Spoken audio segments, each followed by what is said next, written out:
parem ara aquí, perquè en realitat la discussió és ferma, però certament hi ha hagut un partit que s'han sortit amb la seva, que ha estat el PSC. A l'altra banda hi tenim l'alcaldessa d'Esplugues de Llobregat i portaveu precisament socialista a la Diputació de Barcelona, Pilar Díaz. Pilar, bona tarda. Primer de tot, ens toca felicitar-la, clar que sí, pel nomenament de la seva candidata Núria Marín i per preguntar-li quines seran, sobretot, estem parlant d'independència, estem parlant fins i tot de pactes posteriors de la Generalitat, com s'aguanta, però la Diputació té una feina en endavant i els socialistes encapçalant la presidència, a partir d'ara, què faran? Doncs governar. El que farem és governar la Diputació. Molt bona tarda a tothom.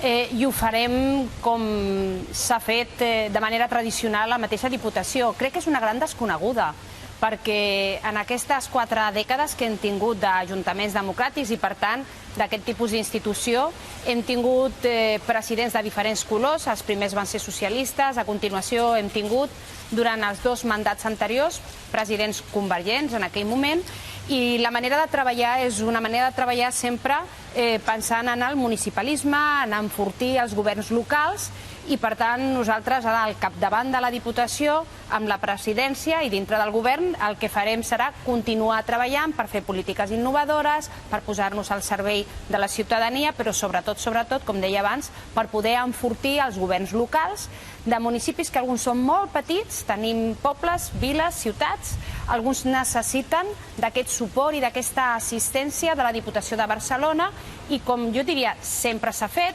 de vegades posant l'èmfasi, més segurament en algun element o en un altre, però com sempre s'ha fet, i amb independència del color del president o de la presidenta, continuarem treballant al servei del municipalisme. Senyora Díaz, hem estat parlant llargament de com pot ser que Junts per Catalunya pacti amb el PSC. La meva pregunta també li trasllado a l'inrevés. Com pot ser que el PSC acabi oferint un pacte a Junts per Catalunya amb la presidència del PSC? Què li ofereixen a Junts per Catalunya i per què no és podríem dir, una ovella negra, un partit independentista per vostès a l'hora de pactar-hi a la Diputació? Jo crec que això no és una novetat, en el sentit de que si mirem els pactes locals, cadascú té la seva dinàmica i fins i tot les seves explicacions. Això passa en els municipis, també passa a la Diputació, i jo crec que hem pogut veure en aquest mandat a diferents consells comarcals. No és una cosa nova. A més, hem vist coses també molt diferents, fins i tot en els mateixos governs, Esquerra Republicana de Catalunya, la CUP i el PSC, com és el cas de Sant Cugat des de fa poquet. Per tant, la dinàmica local és una dinàmica diferent. I a la Diputació nosaltres no hem vingut a fer una política de blocs, no hem vingut a fer una política de línies vermelles, hem vingut a fer polítiques al favor dels municipis, per poder empoderar aquests municipis, aquests ajuntaments, i perquè aquests ajuntaments puguin treballar al servei de la ciutadania. I, a més, un petit detall que crec que és important. De vegades ens posem etiquetes, perquè els partits al final tenim etiquetes, però la ciutadania no les té. La ciutadania, si mirem els resultats que es van produir el 26 de maig, veurem que hi va haver gent que va votar el PSC a les municipals, però potser a les europees no ho van fer. Ho dic perquè és el resultat del meu municipi, que el conec molt bé. Un pràcticament 25% de gent que va optar pel PSC a les municipals, en canvi, no ho va fer a les europees. De fet, hi ha gent que ens ho va verbalitzar. Hi ha gent que em va dir: Pilar, nosaltres votem pel Puigdemont, però aquí a les municipals votarem pel PSC.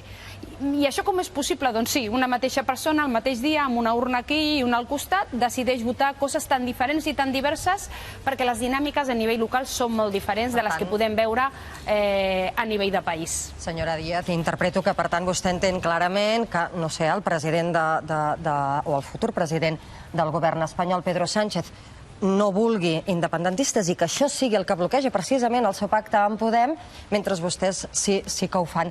Quina és la prioritat de Núria Marín ara? Abans parlàvem d'ajudar els ajuntaments petits i tot plegat, però és cert que ens trobarem en una situació que en breu, li torno a posar la política independentista al damunt de la taula, hi haurà una sentència. Això pot fer trontollar d'alguna manera aquest pacte? N'han parlat amb Junts per Catalunya precisament d'això abans de tancar els suports de la Diputació?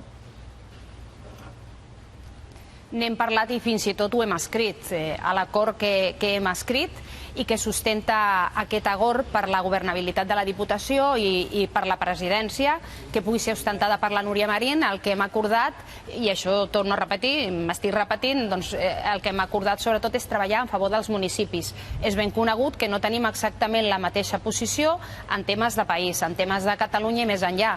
I aquí cadascú ha de marcar i ha de mantenir el seu perfil. Ni nosaltres pretenem que canviïn les posicions els diputats i les diputades de Junts a la Diputació de Barcelona, i entenc de la mateixa manera que ells no aspiren a que nosaltres canviem les nostres. Però nosaltres a la Diputació hem vingut a fer feina, una feina que és important i que estic convençuda que, a més, podrem sumar a altres formacions polítiques, a altres grups de la Diputació. Puc equivocar-me, però les que ja portem un temps allà sabem que molt probablement, i així en els discursos els hem sentit avui, que el que farem és treballar amb aquelles formacions i amb aquells grups que, encara que no hi siguin al govern, avui han expressat la necessitat de pactes, de diàleg, de consens en temes importants, i per tant el que estarem és treballant al servei d'aquest municipalisme. Pilar Díaz, moltíssimes gràcies, felicitats de nou.